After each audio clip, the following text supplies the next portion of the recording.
सीमा से। जी हां, पूर्वी लद्दाख में भारत चीन सीमा से जुड़ी हुई बड़ी खबर है। एलएसी पर सेनाओं के पीछे हटने की प्रक्रिया फिलहाल शुरू हो चुकी है और वो प्रक्रिया जारी है। अंतिम चरण में देपसोंग डेमचौक में डिसएंगेजमेंट हुआ है। आपको याद होगा कि भारत और चीन की सीमा पर काफी ज्यादा तनाव बढ़ गया था एलएसी पर। इस तनाव के कारण जहां पर पेट्रोलिंग होती थी वहां पर चीन की सेना भी आगे बढ़ गई थी और इसे लेकर लंबे समय से गतिरोध बना हुआ था।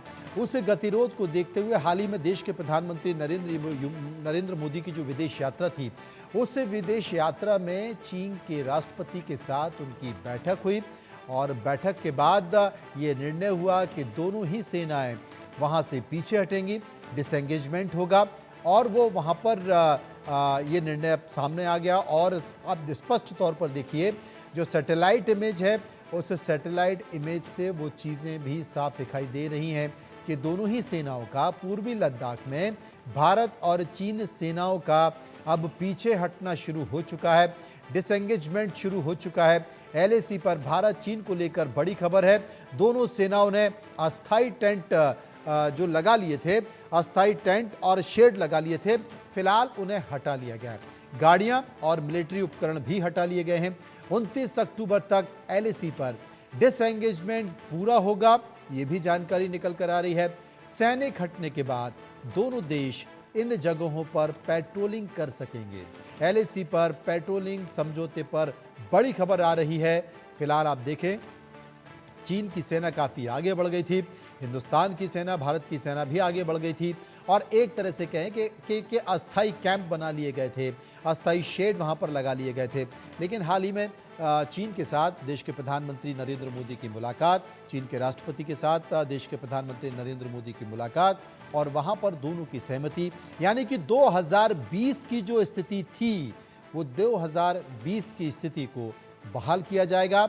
सैटेलाइट इमेज से आप वो तस्वीरें भी देख सकते हैं। दोनों देशों की सेनाएं फिलहाल पीछे हट गई हैं, शेड हटा लिए गए हैं, जो अस्थाई कैंप तंबू लगा लिए गए थे वो हटाए जा रहे हैं, उनको हटाया जा रहा है और 2020 की स्थिति अब वहां पर रहेगी। तस्वीरों के जरिए आपके सामने हकीकत।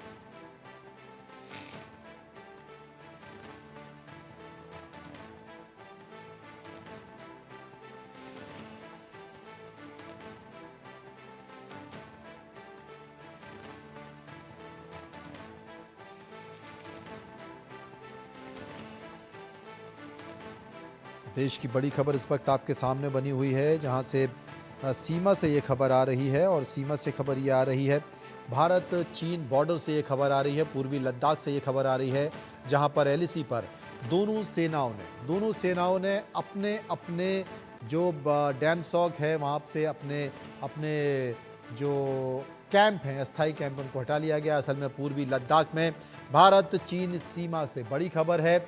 एलएसी पर सेनाओं के पीछे हटने की प्रक्रिया अब शुरू हो चुकी है, जो कि अभी जारी है। अंतिम चरण में ये प्रक्रिया पहुंच रही है।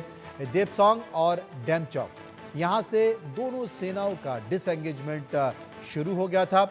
एलएसी पर भारत चीन से जुड़ी हुई बड़ी खबर है। एक से एक सफलता मानी जाती है, कूटनीतिक सफलता आप इसे कह सकते हैं, क्योंकि दोनों सेनाओं ने जो अस्थाई टेंट बना लिए थे, अस्थाई शेड बना लिए थे, फिलहाल उन शेड्स को भी हटा दिया गया है। गाड़ियां और मिलिट्री उपकरण भी पीछे कर लिए गए, हटा लिए गए हैं। 29 अक्टूबर तक एलएसी पर डिसएंगेजमेंट पूरा होगा।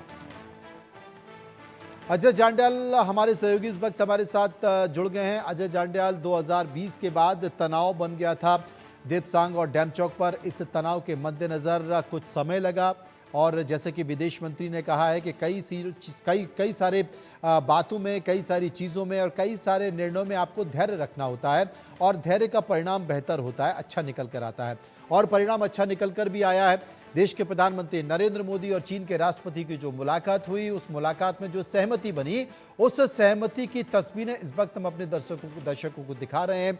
दोनों सेनाओं ने डिसएंगेजमेंट शुरू कर लिया है, यह प्रक्रिया चल रही है। जो कैंप्स थे वो फिलहाल हटा लिए गए हैं, पीछे कर लिए गए हैं। अस्थाई जो शेड लगा गए थे वो भी कर लिए गए। कितनी बड़ी सफलता इसे कह सकते हैं अजय?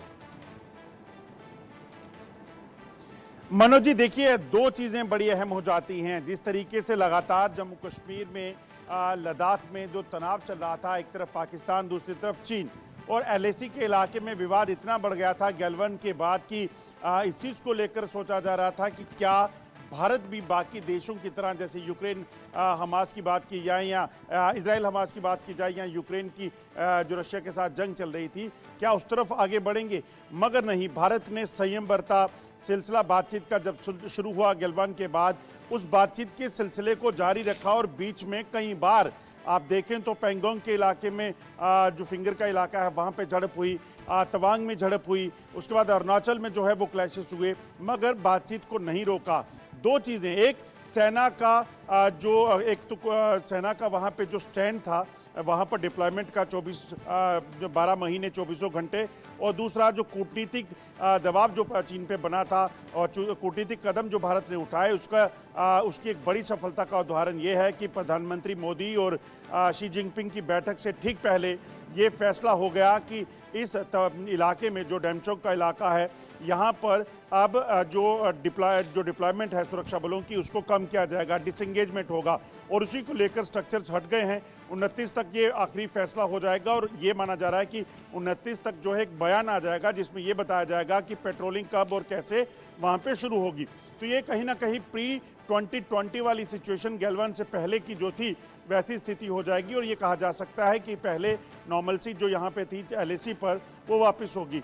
और उससे भी बड़ी बात, प्रधानमंत्री और शी जिनपिंग की जो बैठक हुई उसके बाद अब ये सोचा जा रहा है कि अब ना सिर्फ इस इलाके बल्कि उस बैठक के बाद और कई परिणाम हमें मिलेंगे, जिसमें चीन जो है भारत के साथ बाकी इलाकों में जहाँ पर विवाद है, चाहे वो पेंगोंग का इलाका है, फिंगर्स का इलाका है, या फिर गैलवान का इलाका जहां सबसे ज़्यादा कैजुअलिटीज दोनों देशों की फौजों की हुई थी, वहां के बारे में भी अब चीज़ें, वहां के बारे में भी प्रक्रिया आगे बढ़ सकती है। लेकिन